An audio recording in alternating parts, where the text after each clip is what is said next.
Bien chers amis de Café Évangile, Jésus se rendit dans une ville appelée Naïm. Ses disciples faisaient route avec lui ainsi qu'une grande foule. Il arriva près de la porte de la ville au moment où l'on emportait un mort pour l'enterrer. C'était un fils unique et sa mère était veuve. Une foule importante de la ville accompagnait cette femme. Voyant celle-ci, le Seigneur fut saisi de compassion pour elle et lui dit « Ne pleure pas ».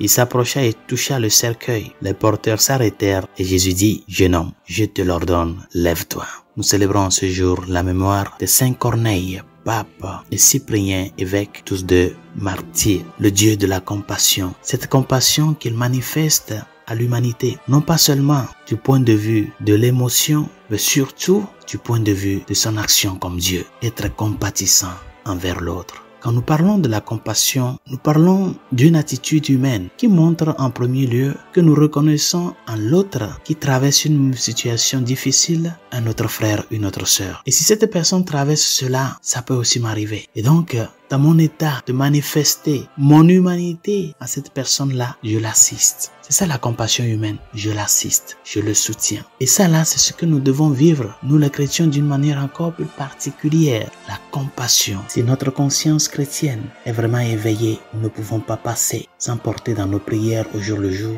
des personnes qui traversent des moments difficiles. Des fois, nous pouvons dire que nous aussi nous traversons des moments difficiles, bien sûr. Mais l'une des particularités de la vie chrétienne et de la croix dans le mystère de la vie chrétienne, c'est que la préoccupation n'est pas seulement de porter ma croix, mais aussi d'accepter porter celle des autres. C'est ce que le Christ a fait avec nous. Il a porté notre croix. C'est la même réalité avec cet ami-là qui est venu visiter son ami et que l'ami visité va chercher du pain chez notre ami pour celui qui vient en visite. Porter la croix de l'autre. Notre compassion doit commencer par la prière. Notre monde est plein de blessures. Beaucoup de gens qui traversent des moments difficiles. Je sais que toi aussi tu en traverses. Mais ton sens chrétien t'oblige parce que dans ta prière tu penses à tous ceux et celles qui dans le silence croupissent sous le joug de tant de souffrances. C'est notre devoir. Il y a des guerres silencieuses qui sont autour de nous. Des personnes qui souffrent dans le silence sans que personne ne sache. C'est notre devoir. C'est là que commence la compassion chrétienne,